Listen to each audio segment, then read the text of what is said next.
Sveiki, esu Vitalija. Šiandien kalbinsiu savo brolį Egidijų, kuris lieknėja individualioj programai. Kaip žinote, moteris lieknėja grupėse, o vyrai lieknėja individualiuose programuose.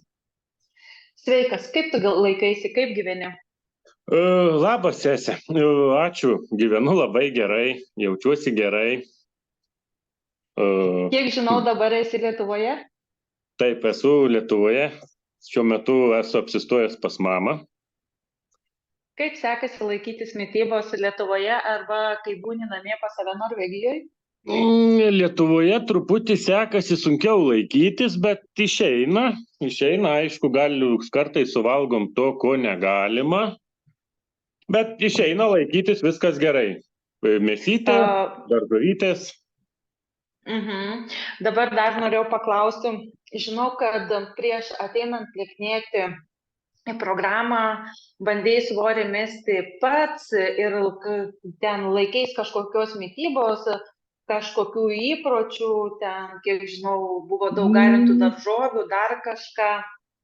Taip, prieš ateidamas į šią grupę Lieknėkime kartu, aš buvau pradėjęs laikyti šiokios tokios sveikesnės mitybos, tai daržovės, žuvis, daržovės ir žuvis ruošiama ant garų būdavo, bet aišku, valgydavau ir miltinius, ir bulvės, visko būdavo, tai tokia tai ir mityba buvo. Kiek žinau, jeigu per savaitę laikais tos tvarkingos švarios mitybos, bet savaitgaliais būdavo cepelinų balius. Būdavo, visko būdavo. Dar noriu pasakyti, kad tiek aš, tiek brolis, tiek kitas brolis esam iš tikrųjų neblogi kulinarai ir pasigaminti vieną ar kitą patiekalą mums nėra sunku. Ne, mums tikrai nėra sunku, šiaip galiu padaryti daug valgyti, daug gaminu, įvairio maisto gaminu, tikrai esu, kaip tave taip kukliai pavadinti, geras kulinaras iš tikrųjų. Tai va, aš irgi taip vadinu save neblogo kulinaro iš tikrųjų, kulinare, kad vis tiek mokam pagaminti maistą. Dar norėjau paklausti, ar buvo kažkokių sunkumų pradėjus laikytis mitybos, kažkokių neaiškumų, ar dar kažko? Neaiškumų, šiaip kaip ir viskas, aišku, buvo sunku pirmas 2 dienas, kai reikėjo nuo ryžių pradėti. Buvo pirmas tas 2 dienas tikrai sunku. Jau galvojau, 2 dieną vakare tikrai pratrūksiu, bet nieko, atsilaikiau ir nežinojau, kad nuo sekančios dienos jau galėsiu valgyti mėsytę. O dar norėjau paklausti, kaip sekėsi susidraugauti su vandeniu, ar prieš tai gėrei vandens, ar biškį mažiau? Ne, prieš tai irgi gerdavau po 1,5–2 litrus į dieną. Tai vanduo nebuvo kažkoks iššūkis? Ne, nieko nebuvo. Nebuvo jokio iššūkio, kad išgerti ten tą reikiamą kiekį vandens? Tikrai ne, ir prieš tai gerdavau, ir mitybos, tos dietos metu tikrai nebuvo sunku. Dar turiu vieną tokį klausimą apie alkoholį. Iš tikrųjų, ar buvo sunku atsisakyti alkoholio, nevartoti ir jį pasilikti tik tai šventėmis, ar norisi jo vis dėlto, ar norisi jo dabar tiek, kiek seniau jo norėjusi ir išgerdavai? Tikrai ne. Tikrai tiek nesinori, atsisakyti buvo labai lengva, tikrai labai lengva. Įpročiai pasikeitė ir mityba, ir alkoholio nevartojimas, tikrai buvo labai lengva, nebuvo sunku. Šventėms taip atsigeriam per kalėdas, per šventės geriam vyno ir daugiau kaip ir nieko. Norėjau paklausti, lieknėti pradėjai su mumis nuo spalio pradžios ir po gerų 2 mėnesių buvo kalėdos, kaip sekėsi per šventes, ar buvo sunku, vis tiek visi per šventes valgom tai, kas yra, to, ko negaunam gal kasdieną, ir kaip jautais, kokie buvo tie pojūčiai po švenčių? Nieko, tikrai nebuvo sunku, valgiau, aišku, gal ne viską, kas buvo paruošta, bet buvo labai lengva laikytis tos mitybos, o po švenčių tikrai jaučiausi labai gerai.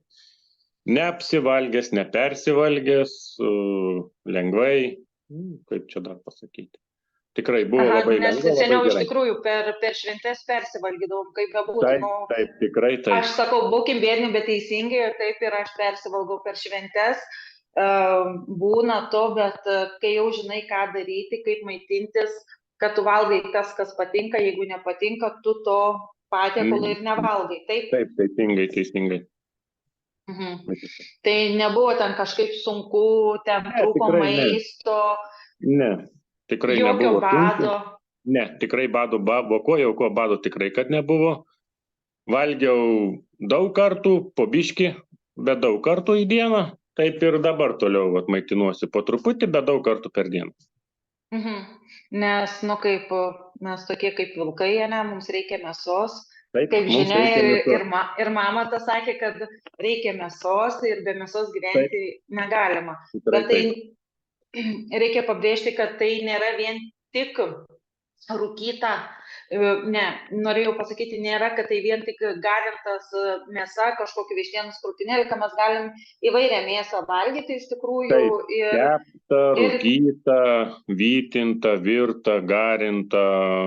Kokia patinka, kad tai nėra sunku, kad tai galima laikytis ir nepaslysti ant vėliau paskui. Taip, tikrai nėra sunku, labai lengva. Čia jau apie šventes pakalbėjom truputį, kad paskui... Dabar noriu paklausti, iš tikrųjų tavo skaičiai yra stulbinantis, iš tikrųjų nemažai numetei tų kilogramų. Kiek numetei kilogramų ir kiek sumažėjo apimtis? Kilogramų čia nukrito apie 13-14 gal kilogramų, dabar tiksliai nepasakysiu. Man atrodo, kad taip ir apimtis sumažėjo apie 14 gal centimetrų. Tai yra iš tikrųjų stulbinančius skaičiai. Ar sulauki komentarų, komplimentų? Tikrai sulaukiu ir aplinkinių, iš bendradarbių. Daug kas sako, gerai atrodai, gražiai atrodai, kaip tu laikaisi, tu nebadauji, sako, žiūrėk, nuo tavęs drabužiai tuoj pradės kristi, nebesilaiko ant tavęs. Įvairiausių komentarų sulaukiu tikrai. Ir komplimentų. Iš tikrųjų yra toks keistas dalykas, kai žmogus yra apkūnus, turi antsvario, kažkokio viršsvario ir tai atrodo tampa lyg ir norma žmonėms, kad, atrodo lyg ir tu sveikas. Bet jeigu tu pradedi lieknėti, prisižiūri savo mitybą, tai atrodo jau gal su tavim kažkas blogai, kad tu jau badauji, kad tu valgyti nebeturi, bet iš tikrųjų tai taip nėra. Taip nėra, tikrai taip nėra. Bet sakau, įvairiausių, visokių komentarų sulaukiu iš tikrųjų, iš aplinkinių, iš visų, iš bendradarbių, iš visur.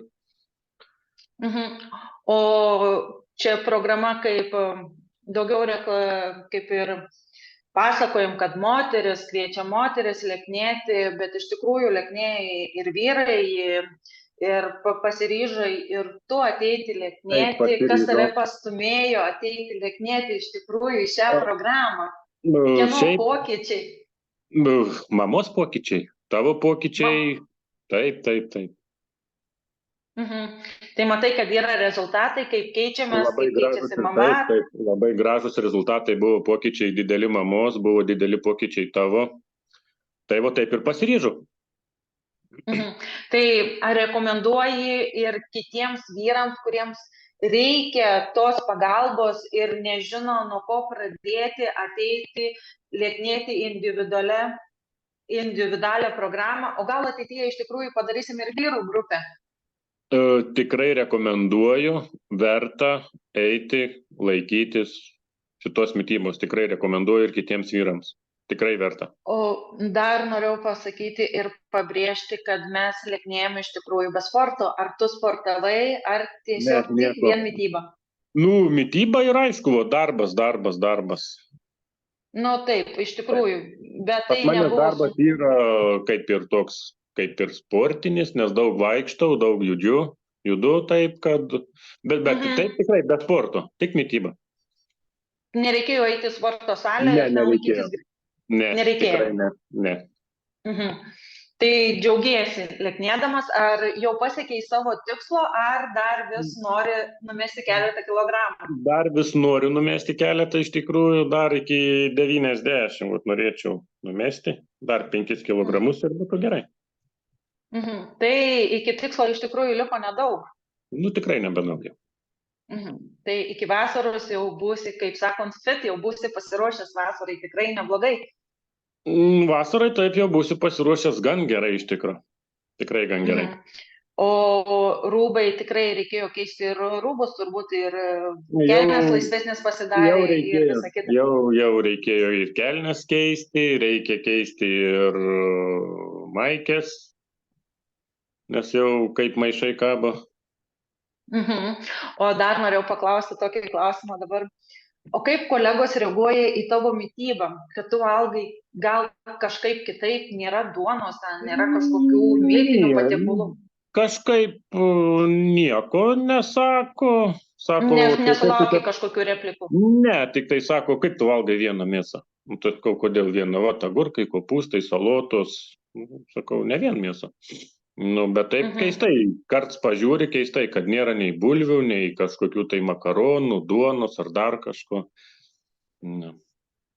Tai va šitie produktai iš tikrųjų duoda mums to antsvorio. Taip, aš džiaugiuosi už tos žmonės, kurie gali valgyti iš tikrųjų viską ir atrodyti gerai, bet turbūt mūsų giminiai to nėra. Jeigu valgom viską, ką norim, tai atrodom taip, kaip atrodom. Taip, kaip atrodom, taip, visiškai teisingai. Jo, iš tikrųjų, ką dar norėjau paklausti, apie sunkumus jau klausiau, dar norėsiu paklausti, kaip jautiesi numetęs tuos 14 kilogramų, kaip savijauta, kaip sveikata, ar prieš tai turėjai kažkokių sveikatos sutrikimų, ar... Ne, sveikatos sutrikimų anksčiau nebūdavo, dabar, kai numečiau tuos 14 kilogramų, tikrai jaučiuosi, lengviau, sveikiau, daugiau energijos? Energijos energijos tikrai yra pakankamai. Noris visai kažką daryti. Nepajutai, kad kai buvai prieš ateinant lieknėti, gal kažkiek nuovargis kankino, nes man tai pavyzdžiui... Taip, būdavo nuovargis, jo vis norėdavo pagulėti kažką. Jo, iš tikrųjų, kad pavalgęs, nori pagulėti, atrodo energijos, paskui užmigsi. Ir kaip atėjom į tą programą, iš tikrųjų tos energijos visą padaugėjo, iš tikrųjų tas veikimas. Tikrai padaugėjo, nes nori taip kažką daryti, judėti, kad nesėdėti vienoj vietoj. Iš tikrųjų šitas. Iš tikrųjų, broli, buvo malonu su tavim pasikalbėti, pabendrauti, kad per nuotolį gal pavyks greitų metų susimatyti ir mums gyvai, gal sutaps mūsų atostogos. Pasistengsim, pažiūrėsim, jeigu sutaps, būtų tikrai šaunu vėl susitikti gyvai. Jo, tada noriu tau palinkėti sėkmės siekiant savo tikslo, sverti kiek tu nori, atrodyti gerai, kad nepritrūktų energijos, kad nepritrūktų motyvacijos. Dar noriu paklausti, tos motyvacijos pasisėmė tikrai iš mamos, iš mano pokyčių, iš mamos pokyčių. Taip. O tos motyvacijos, o tos valios, kaip kiti sako, reikia valios ten, ar užteko tikrai tų realių pokyčių, pažiūrėti, kas vyko šeimoje ir ta motyvacija atėjo? Tikrai užteko tų realių pokyčių, ką pamačiau, kaip pasikeitė mama, tikrai užteko, kaip pasikeitė tu. Tas ir pastumėjo mane. Pabandyti tiesiog. Pabandyti, iš tikrųjų, ar taip, aš irgi atėjau į tą programą pabandyti, ar tai veikia, kaip tai veikia, ten labai nieko daug iš tikrųjų nesitikėdama, bet iš tikrųjų, kai pamačiau, kaip tai veikia ir kaip jau pasakojau ne vienam video, ir kad tada supratau, kad reikia pagalbos ir mamai, tada įtraukiau mamą, o brolis jau atėjo pats. Taip. O dar ką norėjau paminėti, kad žiūrėsit šitą video, kad esu padariusi reelsą savo mamos ir brolių pokyčių, jau prieš Kalėdas dalinausi, kaip pasikeitėm mes, kaip atrodo, kaip tai veikia. Tada, jeigu turėsite klausimų, galite rašyti man asmeniškai, Vitalijai, arba Lieknėkime kartu komandai. Jeigu nedrįstate parašyti mums, galite parašyti mano broliui Egidijui. Iš tikrųjų, Egidijus Vitkauskis, parašykite jam, tikrai jis atsakys nuoširdžiai, patars, gal parekomenduos kažką, gal nedrįstate, o jeigu drįstate, rašykite man asmeniškai, tikrai atsakytumėm į visus jums rūpimus klausimus. Tada iki greito brolių susitikimo, iki greito pasimatymo. Ačiū už pokalbį. Iki greito. Jo, iš tikrųjų, tikiuosi, kad pokalbis buvo toks paprastas, nuoširdus, šeimyniškas iš tikrųjų. Tai lauksime visų jūsų žinučių. Iki greito pasimatymo. Iki.